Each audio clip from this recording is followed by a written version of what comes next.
दुनिया के लिए वो जो भी था, मगर एक बेटी के लिए सिर्फ वो एक बाप था। और वो बाप अपनी बेटी के लिए बस सिर्फ एक अच्छी जिंदगी चाहता था। और अब उसके सामने दो रास्ते थे, एक जिससे वो खुद जी सकता था। और मूवी की शुरुआत में हमें एक स्कूल दिखाया जाता है। सब बच्चे अपने अपने घर की तरफ जा रहे थे और हमें यहाँ पे मौली नजर आती है। वो अपनी माँ का इंतजार कर रही थी और उसे इंतजार करते करते काफी वक्त बीत जाता है, मगर उस दिन उसकी माँ उसे लेने के लिए नहीं आती। और फिर यहाँ पे एक गाड़ी आती है, वो मौली के सामने आके रुक जाती है और मौली उसे बहुत हैरत से देख रही थी। और फिर जब मौली को पता चला कि उसके डैड हैं, वो घबरा जाती है। और फिर उसके डैड ने कहा चलो मैं तुम्हें लेने के लिए आऊँ। और फिर उसके बाद वो उसे अपने साथ लेके वहाँ से जाने लगता है। मौली रास्ते में पूछती है माँ कहाँ है, मगर उसके डैड कहते मुझे नहीं पता। और फिर मौली ने पूछा अब यहाँ कैसे। उसके डैड ने कहा मेरी सजा खत्म हो चुकी है, मैं अब आज़ाद हूँ। मगर यहाँ पे जब पुलिस की गाड़ी सामने आती है तो उसका बाप छुप जाता है। और फिर पुलिस के जाने के बाद वो वहाँ से निकल जाते हैं और फिर वो एक जगह पे रुकते हैं। ये कोई होटल था। मौली ने कहा हम घर नहीं जा रहे। उसके डैड ने कहा हम कल जाएंगे। और फिर मौली और वो दोनों वहाँ से चले जाते हैं। और फिर मौली को अब यहाँ पे भूख लगी थी, वो खाने के लिए कुछ लेती है। और फिर यहाँ पे उसका डैड हर एक दोस्त से मदद मांग रहा था, मगर उसकी मदद करने के लिए कोई भी तैयार नहीं था। और अब उसके डैड को गुस्सा आ जाता है, वो उस फोन को पटक देता है। और फिर मौली ने पूछा क्या बात है, मगर उसके डैड उसे नहीं बताते और कहते हैं मैं तुम्हारे बाल काटने वाला हूँ। और उसके डैड बाल इसलिए काट रहे थे ताकि मौली को कोई पहचान ना पाए। और अब बाल कटने के बाद मौली को वो बहुत पसंद आते हैं। और फिर उसके बाद उसके डैड उसे लड़ना सिखाते हैं और उसे ये कहते हैं अगर तुम्हें कोई नुकसान पहुंचाना चाहे तो तुम्हें उसके सर पे मारना है। और फिर मौली पूछती डैड आप मुझे क्यों सिखा रहे हो, आखिर बात क्या है। और फिर उसके डैड उसे बताते हैं हमारे पीछे कुछ लोग पड़े हैं, मैं कुछ लोगों के साथ काम करता था और वो बुरे लोग थे, मुझे पता नहीं था, पर मैं उनके साथ काम नहीं करना चाहता और वो मुझे मारना चाहते हैं। और अब मौली का डैड झूठ बोल रहा था, वो खुद भी एक गैंगस्टर था और खुद उन लोगों के साथ काम करता था। मगर ये बात अलग है कि वो उन्हें अब छोड़ना चाहता था और वो लोग उसे नहीं छोड़ रहे थे। और रात हो जाती, मौली के डैड सो चुका था, मगर मौली वो टीवी देख रही थी। और यहाँ पे उसे न्यूज़ में दिखाया जाता है। और फिर न्यूज़ दिखाई जाती है उसकी माँ को आज सुबह किसी ने मार दिया था और उसका बाप आज ही रिहा हुआ था। पुलिस का शक उसके बाप के ऊपर था क्योंकि उसका बाप और पोली ये दोनों घर से गायब थे। और अब पुलिस ये समझ रही थी कि पोली को उसके बाप ने अगवा किया है। और पोली को जब पता चलता है उसकी माँ मर चुकी है, वो बहुत रोती है। और उसका डैड अभी भी सो रहा था और पोली अपने कमरे से निकलकर नीचे आ जाती है। वो पुलिस को कॉल करती है और वो उसे बता रही होती है। पुलिस वाला पूछता है तुम्हारे साथ जो आदमी है वो कौन है। पोली उसे कहती है वो मेरा डैड है। और वो उससे पूछता है तुम लोग कहाँ हो। पोली उसे बता देती है और फिर उससे पूछता है तुम क्या कर रहे हो। फिर पोली ने कहा वो मुझे लड़ना सिखा रहा है, मगर पुलिस को ये बात समझ नहीं आती। वो समझती है पुलिस शायद सदमे में है।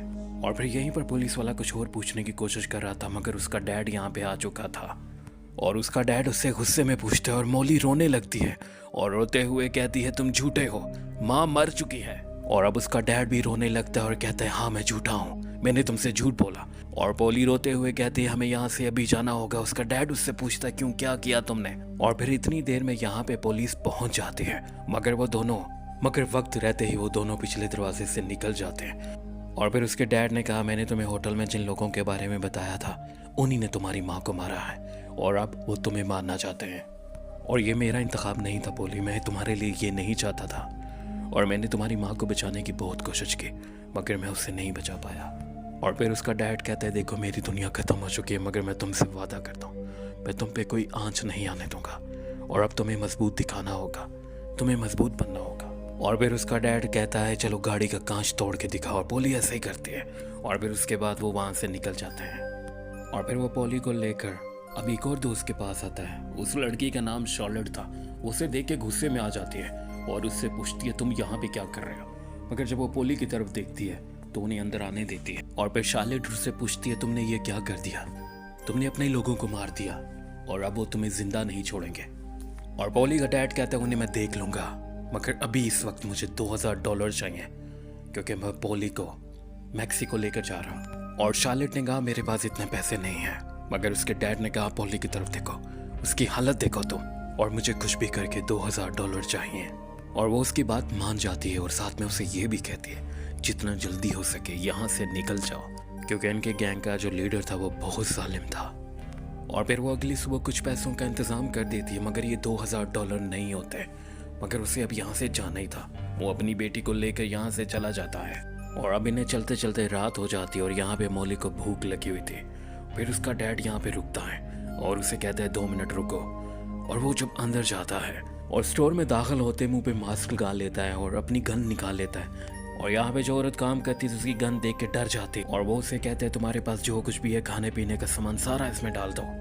मगर यहीं पर एक पुलिस वाला भी उसे देख लेता है और वो अपनी गन निकाल के जब जाता है मौली भी उसे देख लेती है।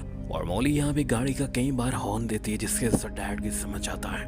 मगर उसने भी पुलिस वाले को देख लिया था और जैसे पुलिस वाला अंदर जाता है तो उसका डैड उसके ऊपर बहुत सारा सामान गिरा देता है और यहीं पर उसकी टांग पे गोली लग जाती है। मगर वो जैसे तैसे करके बड़ी मुश्किल से गाड़ी तक पहुंच जाता है।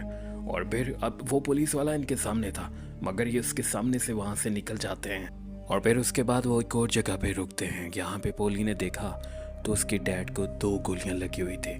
पोली ये देख के घबरा जाती है मगर उसके डैड उसे कहते हैं तुम बस पट्टी करो। मगर वो छोटी सी बच्ची थी, वो खून देख के डर चुकी थी मगर फिर भी वो बहुत बहादुरी का काम करती है और अपने डैड को पट्टी करती है।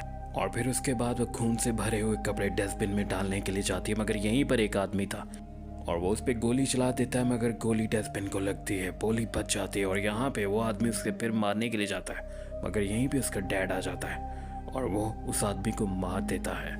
और डैड फिर पोली को लेके यहाँ से भी आगे चले जाते हैं। और फिर अगले दिन उन दोनों को कोई देख लेता है और ये था डिटेक्टिव पॉल।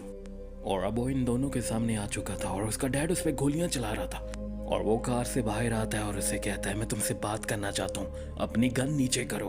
और वो उसे कहता है मैं जानता हूँ तुम्हारे गैंग का लीडर कौन है और वो इस वक्त कहाँ है। और फिर पॉल उसे बताता है तुम्हारे गैंग का जो लीडर है वही शेरिफ है और ये सारे गलत काम वही करवाता है। मैं चाहता हूँ कि तुम उसे मार दो। और तुम्हारी बीवी को भी उसने मारा था, मुझे पता है तुमने कुछ नहीं किया और मेरे पास उसके लिए कोई सबूत नहीं है, बस तुम ही हो जो उसे मार सकते हो। और वो उसकी बात मान जाता है और उसे कहता है मुझसे वादा करो अगर मुझे कुछ हो गया तो मेरी बेटी तुम्हारे पास रहेगी। और अब डिटेक्टर भी उससे वादा करता है और उसे गन देता है और अब वो जाने वाला था। और फिर उसके बाद वो मौली को गले लगाता है और रोता है। फिर उसके बाद वो जाने वाला था, मौली चीख रही थी और उसके पीछे भाग रही थी मगर वो नहीं रुकता और वहां से चला जाता है। और अब मौली का डैड वहां पे पहुंच तो जाता है मगर वहां पे बहुत सारे आदमी थे और वो उसका पीछा करते हैं और वो उसे पकड़ लेते हैं और अब उसे बांध दिया जाता है और उसे बहुत मारा जाता है। और अब उसे मारने वाले होते हैं। इतनी देर में वहां पे FBI भी हमला कर देती है। और फिर हमें यहाँ पे पोली नजर आती है, वो उनके साथ आई थी और अब वो वहां से भागने लगती है। वो अपने डैड को बचाने के लिए जा रही थी। और अब शेरिफ भी खुल के सामने आ चुका था क्योंकि वो जानता था बचने का कोई रास्ता नहीं, या तो वो मरेगा या वो मारेगा।